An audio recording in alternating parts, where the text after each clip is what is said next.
O corpo humano fala uma linguagem quântica, explicou Sarah durante uma palestra no TED que viralizou.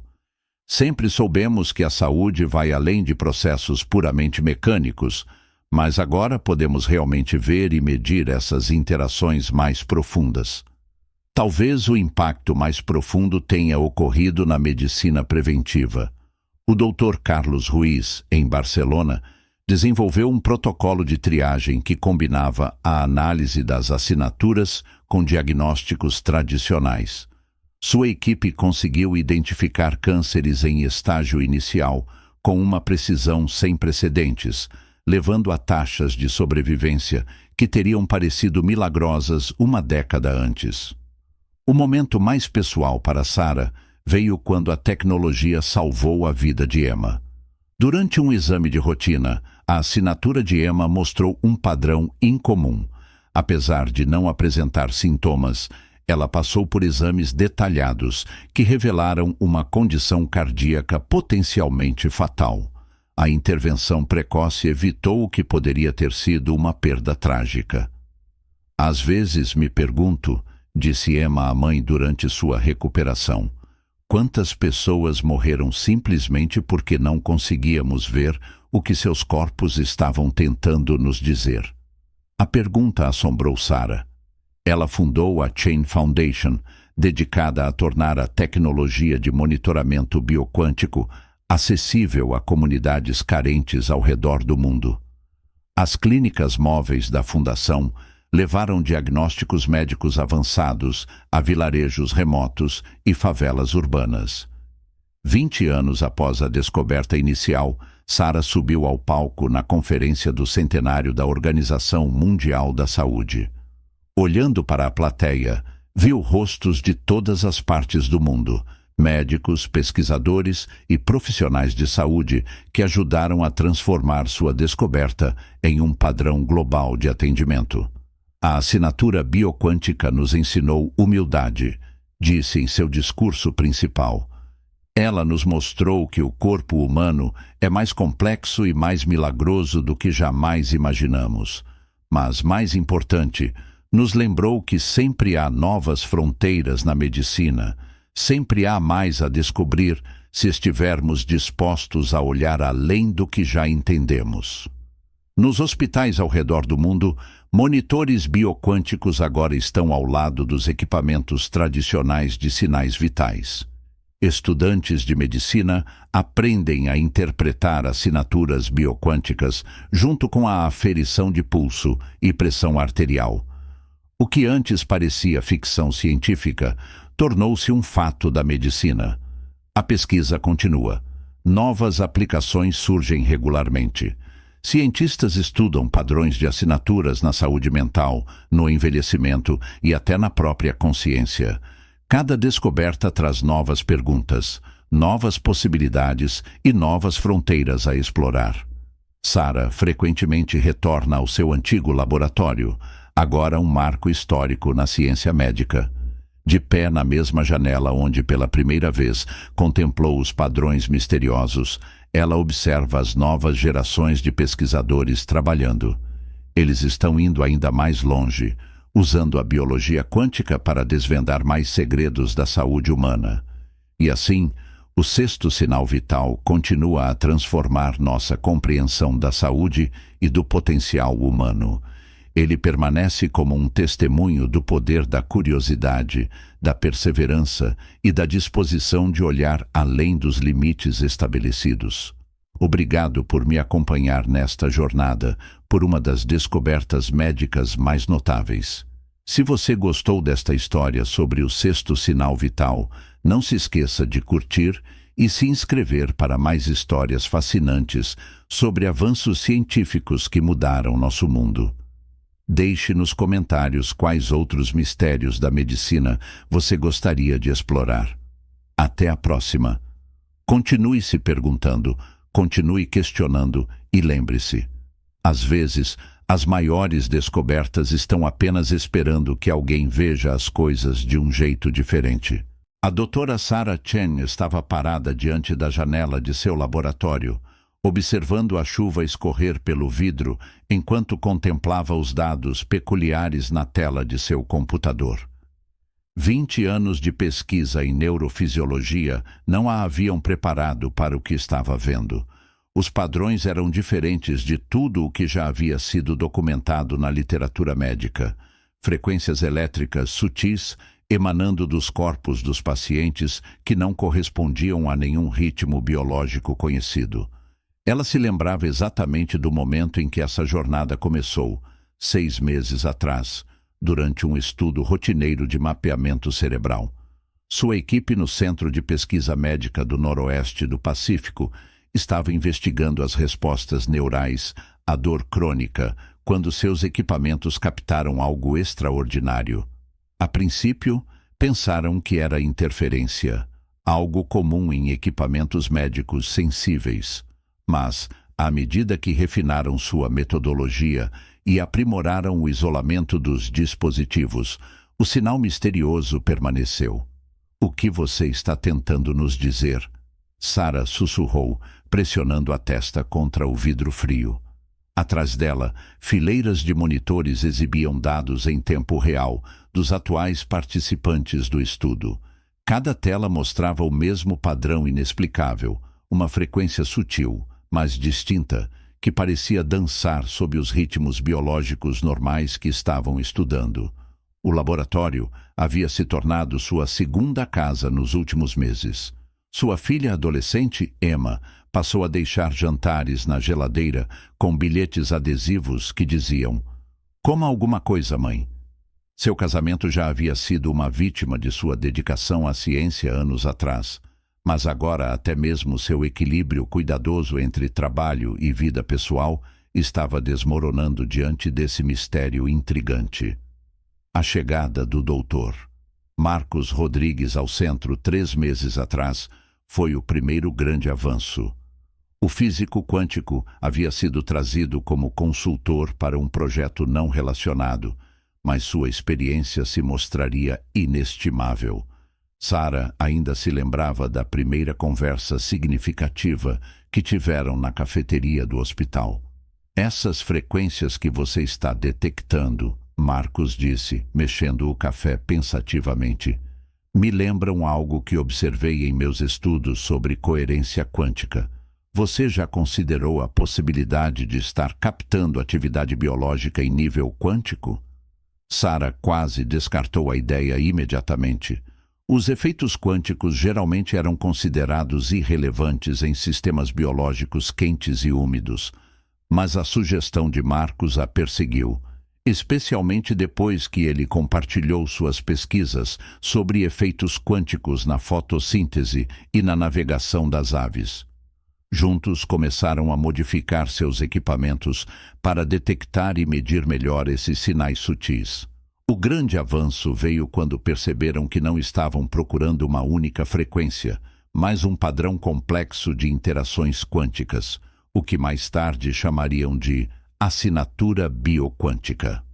A primeira paciente de teste abrangente foi Angela Martinez, uma enfermeira que sofria de enxaquecas crônicas.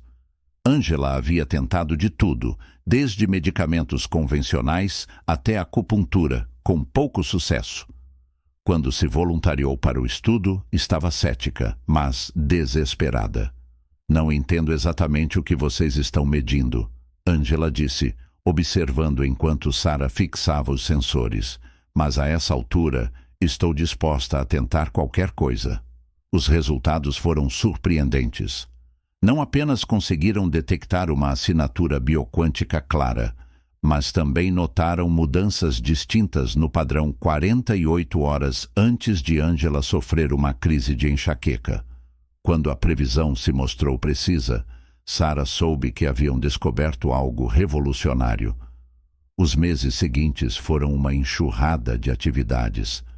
Expandiram o grupo de estudo, refinaram seus métodos de detecção e começaram a documentar correlações entre os padrões da assinatura e diversas condições de saúde. Cada sucesso trazia novas perguntas e possibilidades. A rejeição pública do doutor. James Morrison, ao trabalho deles na conferência da Associação Médica Americana, poderia ter sido devastadora. No púlpito, sua voz carregada de desprezo, ele declarou: "Isso não passa de um charlatanismo moderno, disfarçado de jargão quântico para soar científico." Mas Sarah e Marcus estavam preparados. Apresentaram seus dados meticulosamente, mostrando correlações claras entre as assinaturas bioquânticas e os sinais vitais tradicionais. Mais importante ainda, demonstraram como as mudanças na assinatura frequentemente precediam alterações em outros indicadores. A verdadeira validação veio durante a epidemia de gripe naquele inverno. A equipe de Sarah vinha trabalhando com hospitais locais para instalar monitores protótipos em seus departamentos de emergência. Quando os primeiros casos apareceram, os monitores detectaram mudanças sutis nas assinaturas dos indivíduos expostos dias antes de apresentar. No Hospital Geral de Seattle, a doutora Lisa Wong foi a primeira a usar extensivamente o sistema de monitoramento bioquântico. Seu departamento de emergência tornou-se um campo de testes para as aplicações do mundo real da tecnologia. Durante o pico da epidemia, ela percebeu algo notável. Pacientes que pareciam saudáveis, mas apresentavam padrões distintos em suas assinaturas, frequentemente desenvolviam sintomas em poucos dias. "É como ter uma bola de cristal", Lisa disse a Sarah durante uma de suas ligações telefônicas tarde da noite. "Conseguimos identificar indivíduos de alto risco antes que se tornem contagiosos. O impacto no controle da propagação é incrível." O sucesso no Hospital Geral de Seattle atraiu a atenção de hospitais em todo o mundo. Sarah e Marcus passaram a viajar constantemente, ajudando a instalar sistemas de monitoramento e treinando equipes médicas na interpretação das assinaturas. A tecnologia evoluía rapidamente, tornando-se cada vez mais sofisticada e acessível. Durante um período particularmente intenso de pesquisa, a filha de Sarah, Emma, acabou se envolvendo inesperadamente no projeto. De volta para casa nas férias de verão da faculdade, ela estava ajudando na entrada de dados quando notou algo nos padrões que todos os outros haviam deixado passar. "Mãe, olhe isso!" Emma disse certa noite, apontando para a tela do computador. "As assinaturas não mudam apenas antes dos sintomas físicos aparecerem. Elas também mostram padrões distintos durante o estresse emocional." Essa observação abriu uma nova linha de pesquisa. Descobriram que a assinatura bioquântica estava intimamente ligada tanto ao bem-estar físico quanto ao emocional. Depressão, ansiedade e até momentos de alegria deixavam marcas nos padrões quânticos. As implicações eram impressionantes. Profissionais de saúde mental agora poderiam acompanhar objetivamente a eficácia de seus tratamentos. Pesquisadores estudando a conexão entre mente e corpo finalmente tinham dados concretos para analisar. A divisão artificial entre saúde física e mental começou a ruir. Mas com esses avanços surgiram sérias questões éticas. Defensores da privacidade levantaram preocupações sobre o possível uso indevido dos dados bioquânticos. Os empregadores poderiam discriminar com base nesses padrões? As seguradoras negariam cobertura com base em leituras preditivas? E o impacto psicológico de saber que alguém poderia desenvolver uma doença grave antes mesmo de apresentar sintomas? Sarah se viu cada vez mais envolvida nesses debates. Testemunhou várias vezes no Congresso, defendendo regulamentações rigorosas sobre a coleta e o uso dos dados bioquânticos. "Essa tecnologia deve capacitar os indivíduos", argumentou, "não se tornar uma ferramenta de discriminação ou controle." A indústria de seguros fez forte pressão para ter acesso aos dados das assinaturas, argumentando que eram essenciais para a avaliação de risco. Sarah lutou contra isso, ajudando a redigir uma legislação que classificava as informações bioquânticas como dados médicos protegidos, com rígidos controles sobre sua coleta e distribuição. Enquanto isso, Marcus concentrou-se na miniaturização da tecnologia de detecção. Os primeiros monitores portáteis eram dispositivos volumosos, do tamanho de um laptop, mas, em 2 anos, conseguiram desenvolver um aparelho não maior que um smartphone. Quando a primeira versão para consumidores chegou ao mercado, esgotou-se em poucas horas. Os monitores pessoais trouxeram novos desafios. As pessoas ficaram obcecadas em verificar suas assinaturas, às vezes várias vezes por hora. Surgiu até uma nova condição, a ansiedade quântica, em que indivíduos se fixavam excessivamente em pequenas variações nos padrões de suas assinaturas. A doutora Rachel Thompson, psiquiatra que trabalhava com a equipe de Sarah, ajudou a desenvolver diretrizes para um monitoramento saudável das assinaturas. A assinatura bioquântica é como qualquer outro sinal vital, explicou em anúncios de saúde pública. É uma ferramenta para compreender sua saúde, não uma bola de cristal que prevê seu destino. À medida que a tecnologia amadurecia, aplicações inesperadas começaram a surgir. Atletas profissionais passaram a usar o monitoramento das assinaturas para otimizar seus treinos. Escolas incorporaram conceitos básicos de biologia quântica aos currículos de ciências. Praticantes de medicina alternativa encontraram validação científica para algumas de suas técnicas, já que os padrões das assinaturas mostravam respostas mensuráveis à acupuntura, meditação e remédios naturais. A descoberta também levou a avanços na compreensão do desenvolvimento humano. A doutora Yuki Tanaka, pesquisadora pediátrica em Tóquio, descobriu que as assinaturas dos bebês apresentavam padrões únicos durante estágios críticos do desenvolvimento. Isso permitiu a identificação e a intervenção precoce em distúrbios do desenvolvimento.